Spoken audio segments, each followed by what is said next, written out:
১০৯ billion মানুষ আমাদের আগে এই পৃথিবীতে এসেছিলেন, স্বপ্ন দেখেছিলেন আর সময়ের সাথে হারিয়েও গেছেন।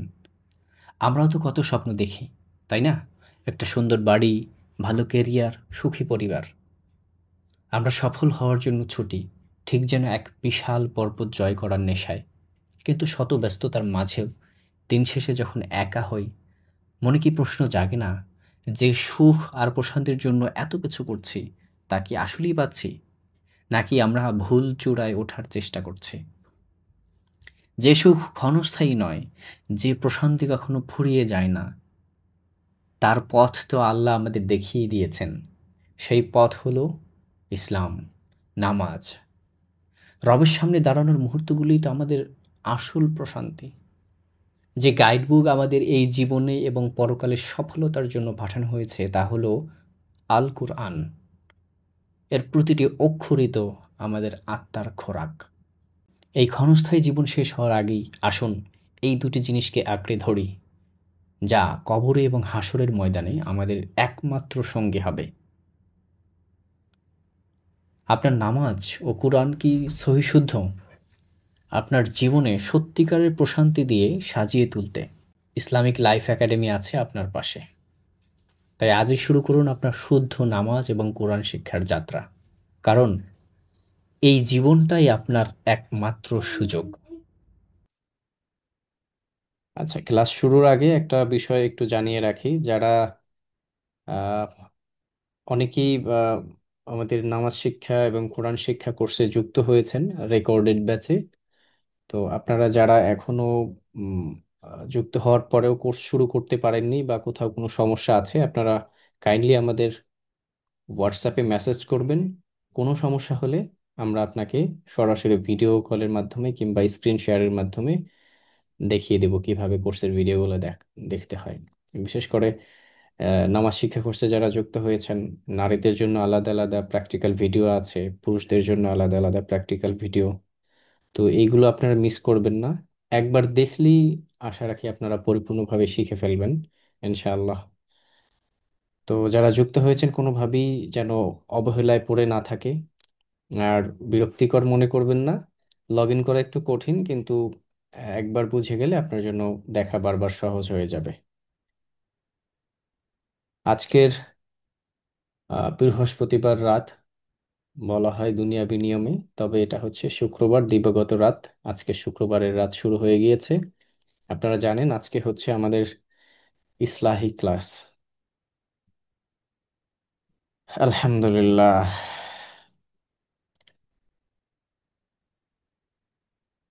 আউযু বিল্লাহি মিনাশ শাইতানির রাজিম, বিসমিল্লাহির রহমানির রহিম।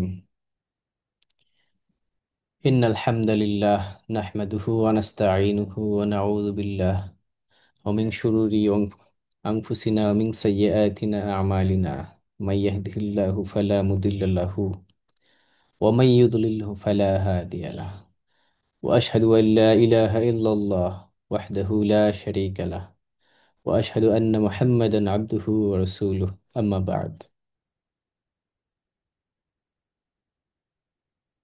সম্মানিত ভাই ও বোনেরা, ইসলামিক লাইফ একাডেমির আজকের এই ইসলাহি ক্লাসে আপনাদের সকলকে স্বাগত জানাচ্ছি। আল্লাহ সুবহানাহু ওয়া তাআলা আমাদের এখানে একত্রিত হওয়ার তৌফিক দিয়েছেন, দিনের কথা শোনার এবং বলার সুযোগ দিয়েছেন। এজন্য আমরা আল্লাহ তাআলার দরবারে হাজারো লাখো কোটি বার শুকরিয়া আদায় করি। আলহামদুলিল্লাহ। আজকের আলোচনার বিষয় অত্যন্ত গুরুত্বপূর্ণ এবং আমাদের জীবনের সাথে ওতপ্রোতভাবে জড়িত। সে বিষয়টি হচ্ছে ফরজে আইন ইলম, বা সেই জ্ঞান যা অর্জন করা প্রত্যেক মুসলিম নারী এবং পুরুষের উপর ফরজ। ফরজে আইন বা ফরজ ইলম, ইলম, ইলম তথা জ্ঞান, এটা কি? একটু যদি সংক্ষেপে বুঝিয়ে বলি, ওই সকল জ্ঞান যেটা শিক্ষা করা প্রত্যেক নারী এবং পুরুষের উপর ফরজ করা হয়েছে।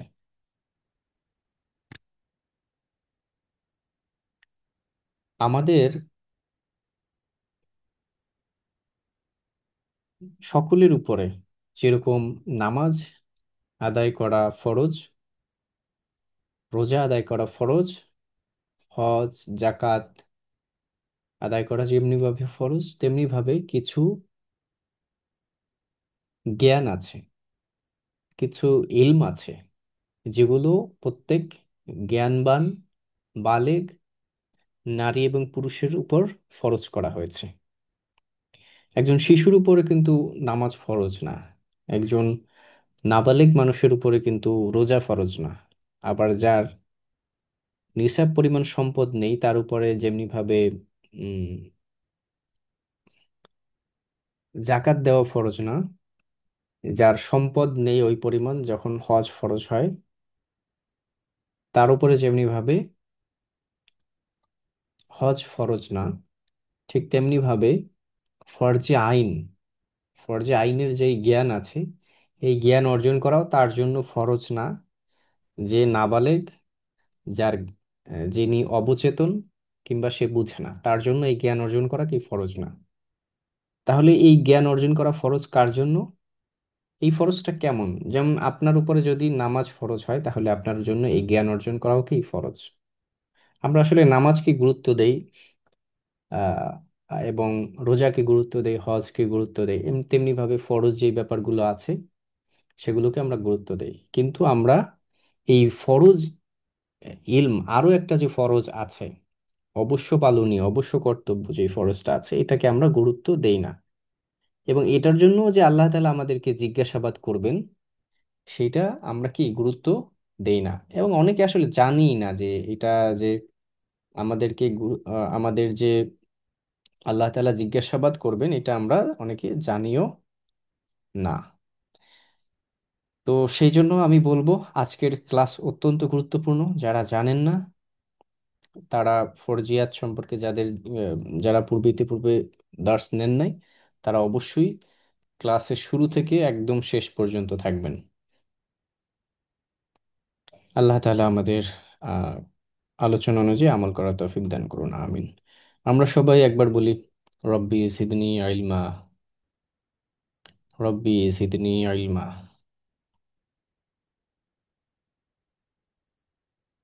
আচ্ছা, তাহলে আমাদের এই আহ, ফরজ জ্ঞান কাদের জন্য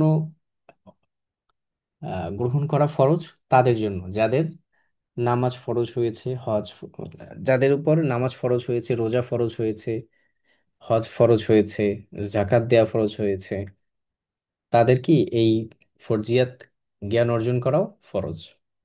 আমি এটা বারবার বলছি একই কথা যাতে করে আপনারা বুঝতে পারেন। আমি মনে করি এখানে যারা আছেন সকলের জন্য এই জ্ঞান অর্জন করা ফরজ, এবং এর জন্য আমাদেরকে জিজ্ঞাসাবাদ করা হবে যে আমরা আদৌ শিখেছি কিনা এবং সেই অনুযায়ী আমল করেছি কিনা। এটার নামই হচ্ছে ফরজে আইন ইলম, যা অর্জন করা আমাদের উপর একদম আল্লাহ তাআলা ফরজ করে দিয়েছে। তাহলে কি সেই বিষয়? তো আসুন একটু আল্লাহ তাআলার কালাম এবং তার নবী করিম সাল্লাল্লাহু আলাইহি সাল্লামের হাদিস থেকে আমরা জেনে নেই।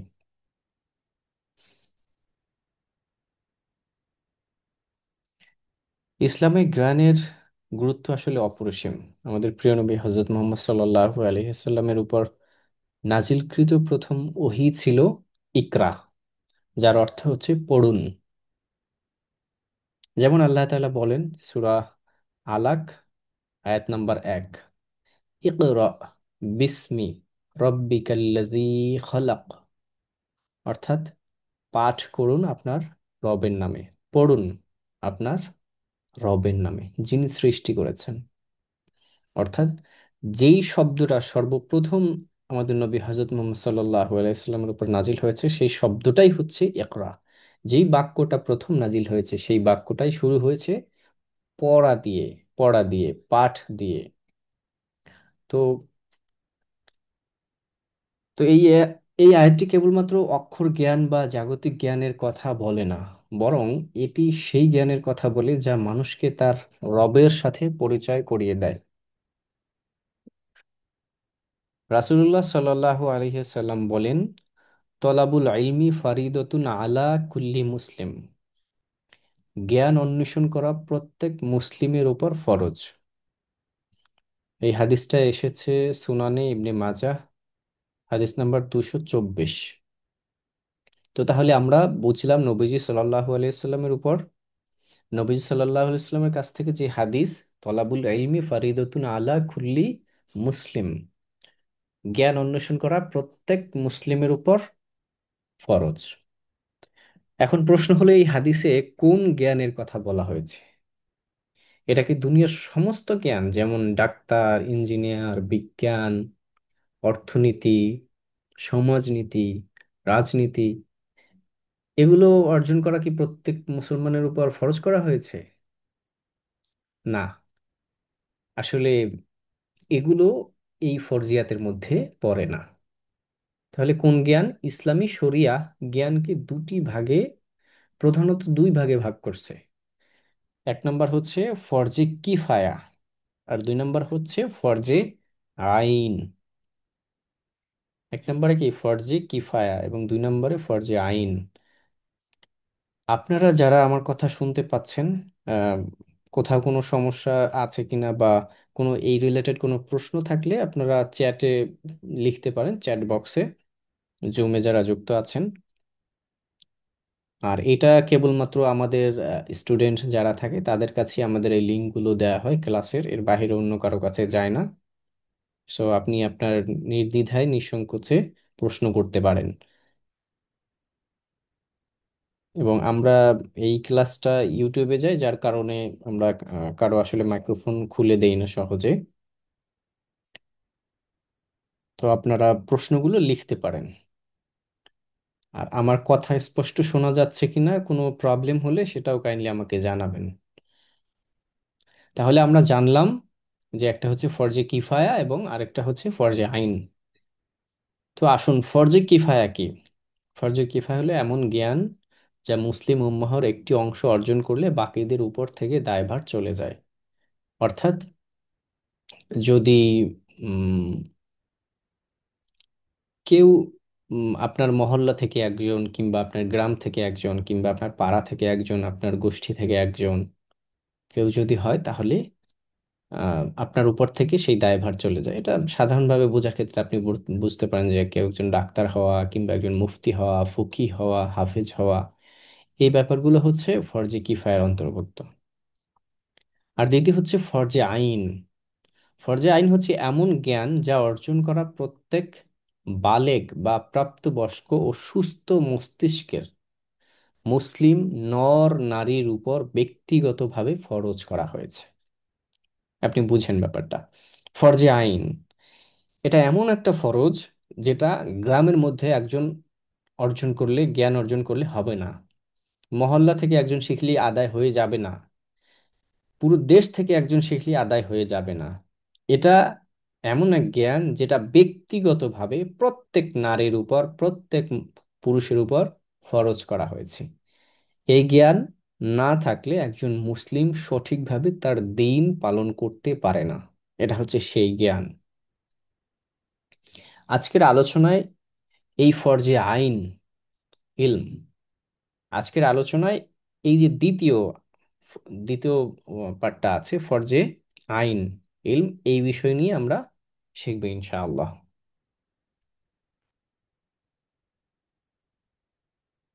আপনারা একটু মেসেজ করলে ভালো হয় যে আমার কথাগুলো স্পষ্ট যাচ্ছে কিনা, শুনতে পাচ্ছেন কিনা।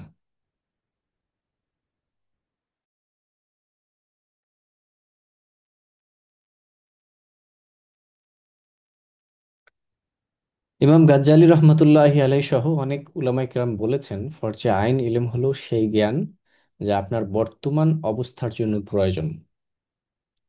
আপনি বুঝলেন কিনা? আপনি যেই অবস্থায় আছেন সেই অবস্থায় কিভাবে আপনার জীবন অতিবাহিত করবেন, সেই জ্ঞান অর্জন করা কি ইসলামিক ইসলামিক পদ্ধতিতে আপনি কিভাবে সেই অবস্থাটা পার করবেন, এই এই ব্যাপারটাই হচ্ছে, ওই জ্ঞান অর্জন করাই হচ্ছে ফরজে আইন। আমি আবার বলছি, ফরজে আইন ইলম হলো সেই জ্ঞান যা আপনার বর্তমান অবস্থার জন্য প্রয়োজন।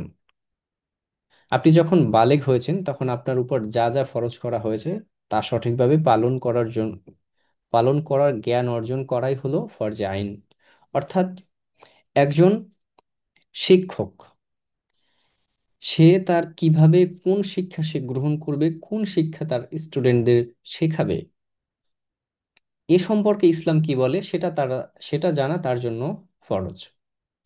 একজন বাবা, একজন মা কিভাবে পরিচালনা করবে, ইসলাম এ সম্পর্কে কি বলে, সেই অতটুকু জ্ঞান অর্জন করা, জ্ঞান জানা তার জন্য ফরজ। একজন বিবাহ করবে, তো বিবাহ করার জন্য, বিয়ে করার জন্য ইসলাম কোন পথ তাকে দেখিয়েছে, কিভাবে সে বিবাহ বন্ধনে আবদ্ধ হবে, এই জ্ঞান অর্জন করা তার জন্য ফরজ। অর্থাৎ এরপরে হচ্ছে একজন ডক্টর, একজন ইঞ্জিনিয়ার, সে কিভাবে সেবা দিবে, সে কোন পদ্ধতি অবলম্বন করবে। একজন ব্যবসায়ী, সে কোন পদ্ধতিতে ব্যবসা করবে, কতটুকু মুনাফা নিবে, কতটুকু ব্যবসা, কত পার্সেন্ট ব্যবসা সে করবে, 10%, 20%, 100%, 200%, 500%, কত পার্সেন্ট তার সে ব্যবসা করবে, এই অতটুকু পরিমাণ ইলম অর্জন করাকেই তার জন্য ফরজ করা হয়েছে। তো বেসিক যে বিষয়গুলো একদম না জানলেই নয়, আসুন দেখি সেই আবশ্যক জ্ঞানগুলোর মধ্যে কি কি অন্তর্ভুক্ত রয়েছে। প্রথমত 1 নম্বরে আছে ঈমান ও আকীদা। এর বাংলা হচ্ছে বিশ্বাস ও মৌলিক নীতিমালা। সর্বপ্রথম এবং সবচেয়ে গুরুত্বপূর্ণ জ্ঞান হলো আকীদা বা বিশ্বাসের জ্ঞান। আকীদা বা বিশ্বাসের জ্ঞান, কারণ আকীদা হলো ফান্ডামেন্টাল। আপনার যদি ভিত্তি শুদ্ধ না হয়, তবে আমলের ইমারত যতই বড় হোক না কেন, আল্লাহর কাছে তা গ্রহণযোগ্য হবে না। যেমন আপনার কারো যদি ঈমান না থাকে, সে যতই আসলে নামাজ আদায় করুক না কেন, যতই রোজা রাখুক না কেন, তার আমল কিন্তু আল্লাহ তাআলার কাছে কিছুই গ্রহণযোগ্য হবে না, আল্লাহ তাআলার কাছে পৌঁছাবে না। তো এই ঈমান ঠিক করার জন্য যেই জ্ঞান অর্জন করা, সেটা ফরজ করা হয়েছে। ফরজে আইন হিসেবে আকীদার ক্ষেত্রে যা যা জানতেই হবে, প্রথমত আল্লাহর পরিচয় বা তাওহীদ। আল্লাহ এক, অদ্বিতীয়, তার কোনো শরিক নেই। তিনিই একমাত্র সৃষ্টিকর্তা, পালনকর্তা এবং ইবাদাতের যোগ্য। আল্লাহ তাআলা ইবাদতের যোগ্য, অন্য কেউ ইবাদতের যোগ্য না। এবং তার সিফাত বা গুণাবলী সম্পর্কে মৌলিক ধারণা রাখা ফরজ। তাহলে বুঝলাম, প্রথমত ঈমান ও আকীদার মধ্যে আল্লাহর পরিচয় বা তাওহীদ, এই ব্যাপারটা জানা আমাদের জন্য ফরজ। আমি আপনাকে জাস্ট সংক্ষিপ্ত আকারে বলছি। এই ক্লাসটা হচ্ছে আপনি এখান থেকে জানবেন যে কোন বিষয়গুলো আপনার জানা ফরজ, এরপরে ওই অনুযায়ী আপনি জ্ঞান অর্জন করবেন। সেটা হয়তো আপনার কোনো বই হতে পারে, কোনো কোর্স হতে পারে, কোনো আলোচনা হতে পারে। তাহলে আপনি জানলেন যে প্রথমত আল্লাহ তাআলার পরিচয় বা তাওহীদ সম্পর্কে আপনার আরো বিশদ জ্ঞান অর্জন করতে হবে। ঈমান ও আকীদার দ্বিতীয় পার্ট হচ্ছে রিসালাত বা নবী রাসূল। হযরত মুহাম্মদ সাল্লাল্লাহু আলাইহি ওয়াসাল্লাম আল্লাহর শেষ ও শ্রেষ্ঠ রাসূল, তার আনুগত্য করা ফরজ। এবং তৃতীয়ত হচ্ছে অন্যান্য স্তম্ভ, যেমন ফেরেশতা, আসমানি কিতাব, বিশেষ করে আল কোরআন, তাকদীর, যেমন ভাগ্যের ভালো মন্দ, এবং আখিরাত, যেমন মৃত্যু, কবর, কিয়ামত, জান্নাত, জাহান্নাম, এগুলোর উপর দৃঢ় বিশ্বাস স্থাপন করা, এগুলো আমাদের কি ঈমান ও আকীদার অংশ।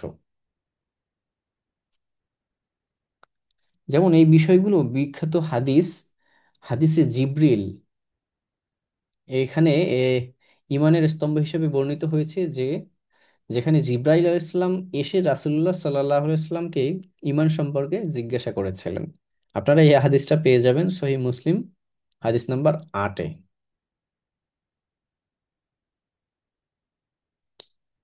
এখন এখানে একটা মানে ভাবার বিষয় আছে, সেটা হচ্ছে আমরা কি আসলে জানি কোন কাজগুলো করলে ঈমান নষ্ট হয়ে যায়। এই জ্ঞান অর্জন করাও কিন্তু ফরজে আইনের মধ্যে পড়ে। আমরা নামাজ ভঙ্গের কারণ জানি, রোজা ভঙ্গের কারণ জানি, অজু ভঙ্গের কারণ জানি, কিন্তু ঈমান ভঙ্গেরও কারণ আমাদের জানা উচিত, যে কোন কোন কাজগুলো করলে ঈমান ভেঙে যায়, ঈমান থাকে না। তার মধ্যে একটা হচ্ছে শিরক বা কুফর। এগুলো করলে ঈমান থাকে না, সে আর মুসলিম থাকে না, মুসলিম দাবি করতে পারে না। এই কাজগুলো করলে তখন আবার তাকে নতুন করে মুসলমান হতে হবে। আচ্ছা, আমরা তাহলে এক নম্বর বিষয় জানলাম যে ঈমান ও আকীদা। দ্বিতীয় হচ্ছে ইবাদাত, বা আম, কার গোলামি করব, কার উপাসনা করব, কার আমরা ইবাদত করব, এই সংক্রান্ত জ্ঞান। ঈমান আনার পর একজন মুসলিমের উপর সবচেয়ে বড় ফরজ হলো ইবাদত। তাই ইবাদত পালনের সঠিক পদ্ধতি জানা ফরজে আইন। যেমন তহারাত তথা পবিত্রতা অর্জন, এগুলোর মধ্যে আছে কখন এবং কিভাবে অজু করতে হয়, অজুর ফরজ কয়টি, কি কি কারণে অজু ভেঙে যায়, কখন এবং কিভাবে গোসল ফরজ হয়, গোসলের সঠিক নিয়ম কি। এরপর হচ্ছে নাপাকি, নাজাসাত, যেমন পেশাব পায়খানা রক্ত থেকে, নাপাকি থেকে শরীর ও কাপড় কিভাবে পবিত্র করতে হয়। যেমন বোনদের জন্য হচ্ছে হাইজ বা মাসিক ও নিফাস, এটা হচ্ছে সন্তান প্রসব পরবর্তী অবস্থায় মাসালাগুলো জানা তাদের জন্য একান্তভাবেই ফরজ, কারণ এর সাথে সলাৎ সিয়াম ও দাম্পত্য জীবনের সম্পর্ক জড়িত আছে। এখানে আমি এই ঘটনাটা প্রায়ই বলি, যে আমাদের উস্তাদ একজন, তার উস্তাদের কাছে একদিন, উস্তাদ একদিন হচ্ছে দর্শ দিচ্ছিলেন মসজিদে, তখন একজন, ঘটনাটা এরকম এরকম যে উস্তাদ মসজিদে বসে তিনি গোসল ফরজ হওয়ার আহ, নিয়ম বলছিলেন, যে এই কারণে গোসল ফরজ হয় এবং গোসল ফরজ হলে কিভাবে ফরজ গোসল করতে হয়। এটা বলছিলেন যে ফরজ গোসল এইভাবে এইভাবে করতে হয়। এটা যখন বলছিলেন তখন এক মুরব্বি হঠাৎ করে চিৎকার দিয়ে লাফ দিয়ে উঠল, যে হায় জীবন, আমি এমন সময় এসে জানলাম যে কিভাবে ফরজ গোসল করতে হয়। এমন সময় আসলাম, এমন সময় এসে এইটা জানলাম যখন সামনে আর জীবনেও আমার কোনোদিন ফরজ গোসল করতে হবে না। এমন সময় এসে আমি এই পদ্ধতিটা জানলাম। অর্থাৎ সারা জীবন যে সে যেভাবে করে ফরজ গোসল করে আসছে, সারা জীবন যে সে গোসল দিয়ে আসছে, তো এইটা আসলে তার, সে জানতো না যে কিভাবে ফরজ গোসল করতে হয়। তো তার আফসোস যে এমন সময় এসে সে জানলো সামনে আর তার কোনোদিন ফরজ গোসল করতে হবে না, অর্থাৎ সে বৃদ্ধ হয়ে গিয়েছে, তার আর ফরজ গোসল হওয়ার সম্ভাবনা নাই। তাই সে চিৎকার দিয়ে উঠছে যে আমার এমন সময় এসে জানলাম এই নিয়মটা, যখন আর সামনে আমার আর ফরজ গোসল করতে হবে না। তো আমি আপনাদেরকে বলবো যে এই বিষয়গুলো আপনারা জানবেন, শিখবেন।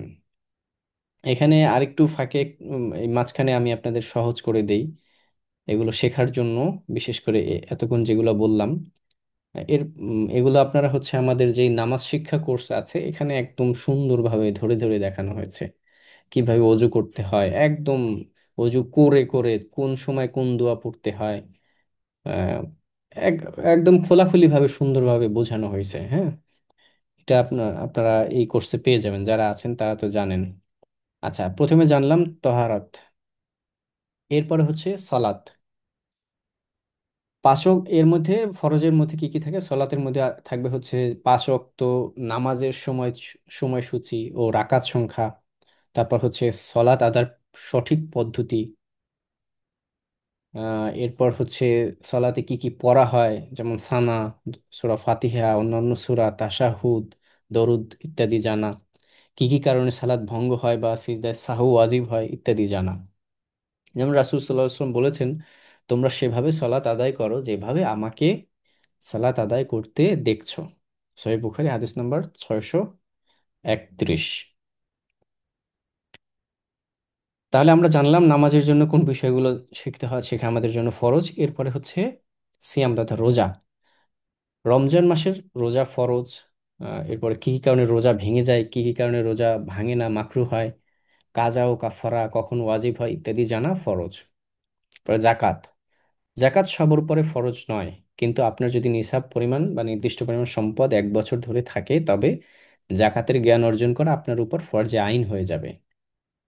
আপনাকে জানতে হবে নিসাব কতটুকু, কোন কোন সম্পদে জাকাত আসে, কিভাবে তা হিসাব করতে হয়, এবং কিভাবে জাকাত আদায় করতে হয়, কোন কোন খাত আছে, এগুলো জানা আপনার জন্য ফরজ। এবার হচ্ছে হজ। যাদের হজে যাওয়ার শারীরিক ও আর্থিক সামর্থ্য আছে তাদের উপর জীবনে একবার হজ আদায় করা ফরজ। যখন আপনার সামর্থ্য হবে তখনই হজের মৌলিক নিয়মকানুন জানা আপনার জন্য ফরজ হয়ে যাবে। এখন যার টাকা নেই তার জন্য এই জ্ঞান অর্জন করা ফরজ নয়, কিন্তু যখনই আপনার এই হজে যাওয়ার আর্থিক সামর্থ্যতা চলে আসবে তখন আপনার জন্য এই জ্ঞান অর্জন করা ফরজ।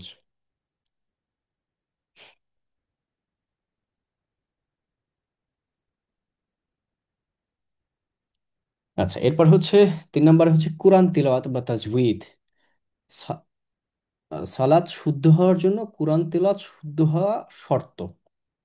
তাই তাজবিদের সেই পরিমাণ জ্ঞান অর্জন করা ফরজ বা ফরজে আইন, যতটুকু হলে কোরআন অর্থ সহ অর্থ পরিবর্তন হয় না, বা লাহনে জলি বা বড় ভুল হয় না। এখানে যারা কোরআন শিক্ষা কোর্সের আছেন আপনারা জানেন, আপনারা শিখছেন, আপনাদেরকে সেই ফরজের বিষয়গুলো শিখিয়ে দেওয়া হয়েছে।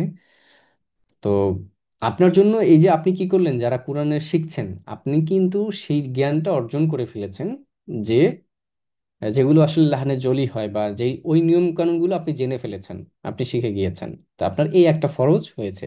এরপরে যারা নামাজ শিক্ষা করছে আছেন তাদের ওই নামাজ, আহ এবার অজু গোসল, এবারে পরিষ্কার পরিচ্ছন্ন হওয়া, তাহারাত, এই ব্যাপারগুলো এবং নামাজের নিয়ম কানুন অন্যান্য যা যা আছে, এই জিনিসগুলা কি আপনার ফরজ ফরজ ব্যাপারগুলো আপনি শিখে ফেললেন বা শিখে গেছেন, জেনে গেছেন। এরপরে তাজবিদের মধ্যে অন্ততপক্ষে সূরা ফাতিহা এবং সালাতে লাগে এমন ছোট ছোট কয়েকটি সূরা মাখরাজ সহ উচ্চারণ যাতে শুদ্ধভাবে হয় সে অনুযায়ী শেখা প্রত্যেক মুসলিমের উপর ফরজ। যদি আপনার তিলাওয়াত অশুদ্ধ হয় তবে সালাত কবুল না হওয়ার আশঙ্কা সবচেয়ে বেশি। এবার 4 নম্বর হচ্ছে হালাল হারাম বা দৈনন্দিন জীবনের বিধিনিষেধ। একজন মুসলিমকে তার দৈনন্দিন জীবনে কি করা যাবে আর কি করা যাবে না সে সকল বিষয় জানতে হবে। যেমন খাদ্য বা খাবার, কোনটি হালাল কোনটি হারাম। যেমন শূকরের মাংস, মদ, মৃত প্রাণী, এগুলো হারাম। এরপর হালাল কোনগুলো সেগুলো আপনার জেনে নিতে হবে। আপনি হারামগুলো জানলে এগুলো বাদে সবগুলোই হালাল। এবার হচ্ছে উপার্জন, মুআমালাত, কিভাবে উপার্জন করা হালাল কিভাবে হারাম সে সকল জানা। যেমন সুদ বা রিবা কি, সুদের ভয়াবহতা সম্পর্কে জানা। এরপর হচ্ছে ঘুষ, দুর্নীতি, ওজনে কম দেওয়া, প্রতারণা, এগুলো হারাম, এই সম্পর্কে আপনার জানতে হবে, জ্ঞান অর্জন করতে হবে। আপনি যদি ব্যবসায়ী হন তবে আপনার ব্যবসায় ঠিক বা ব্যবসায় কিসব কিসব মানে কি ধরনের নিয়ম কানুন আছে সেগুলো জানা আপনার ফরজ করা, সেগুলো জানা আপনার উপর ফরজ।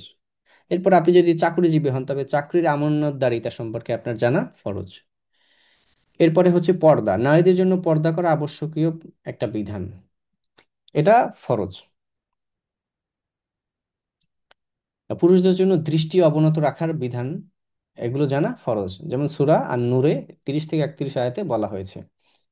এরপরে সামাজিকতা, গীবত বা পরচর্চা, তোহমাত বা অপবাদ, হিংসা, মিথ্যা বলা, এগুলো যে কত বড় কবিরা এবং ভয়াবহ বড় পাপ তা জানা এবং তা থেকে বেঁচে থাকা আমাদের জন্য ফরজ। 5 নম্বর, একদম শেষের দিকে আছি আমরা। আমাদের ইবাদতগুলো কেবল বাহ্যিক আমল নয়, এর সাথে অন্তরের অবস্থা জড়িত। তাই অন্তরের রোগগুলো সম্পর্কে জানা এবং তা থেকে পবিত্র থাকা, এ সম্পর্কিত জ্ঞান অর্জন করাও ফরজে আইন। ইখলাস, এটা হচ্ছে ইখলাস, একনিষ্ঠতা। কেন আমরা ইবাদত করি? কেবল আল্লাহর সন্তুষ্টির জন্য, রিয়া বা লোক দেখানো, কিংবা কিভাবে তা থেকে বাঁচতে হয়? রাসূল সাল্লাল্লাহু আলাইহি ওয়াসাল্লাম বলেছেন, নিশ্চয়ই সকল আমল নিয়তের উপর নির্ভরশীল। সহিহ বুখারী হাদিস নাম্বার 1। তাই একনিষ্ঠতা বা ইখলাস সম্পর্কে আমাদের জানতে হবে। অন্তরের রোগ, যেমন কিবর বা অহংকার, এটি ইবলিসকে জান্নাত থেকে বিতাড়িত করেছিল। এই অহংকার। হাসাদ, হিংসা, এটি নেক আমলকে ধ্বংস করে দেয়। হব্বুদ দুনিয়া বা দুনিয়ার মোহ, যা মানুষকে আখিরাত থেকে গাফেল করে। এই রোগগুলো চেনা এবং তা থেকে অন্তরকে পবিত্র রাখার চেষ্টা করাও ফরজে আইন ইলমের অন্তর্ভুক্ত।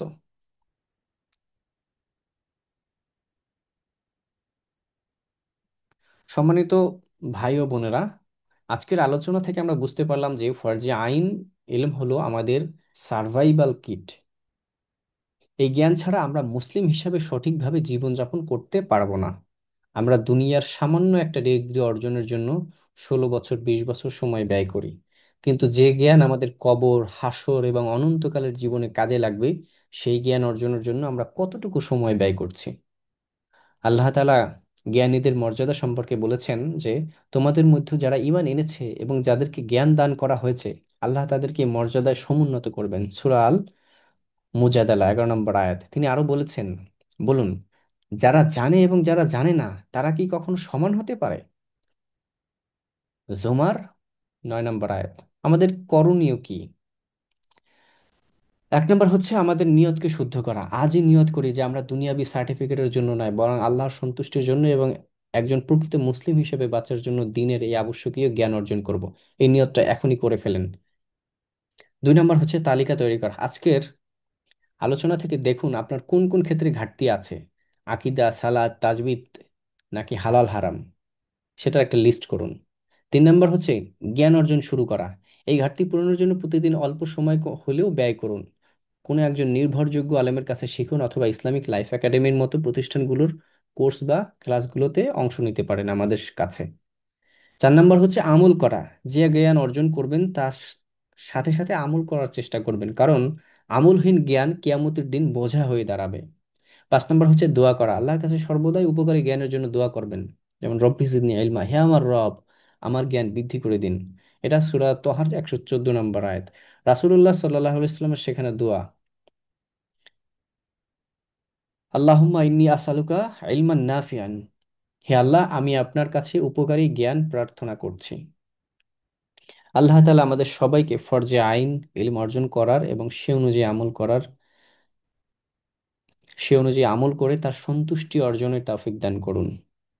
আল্লাহুম্মা আমিন। ওয়া আখিরু দাওয়ানা আলহামদুলিল্লাহি রাব্বিল আলামিন।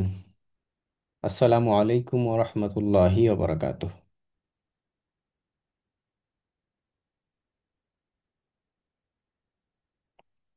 যে একজন বলেছেন অজু নামাজের সম্পর্কে দয়া করে ক্লাস নেবেন, ইনশাআল্লাহ। এটা দেখি পরবর্তীতে আপনারা ইনশাআল্লাহ পরবর্তী সপ্তাহে পেয়ে যাবেন। আজকের ক্লাস এই পর্যন্তই। দোয়া চাচ্ছি। আসসালামু আলাইকুম ওয়া রাহমাতুল্লাহ।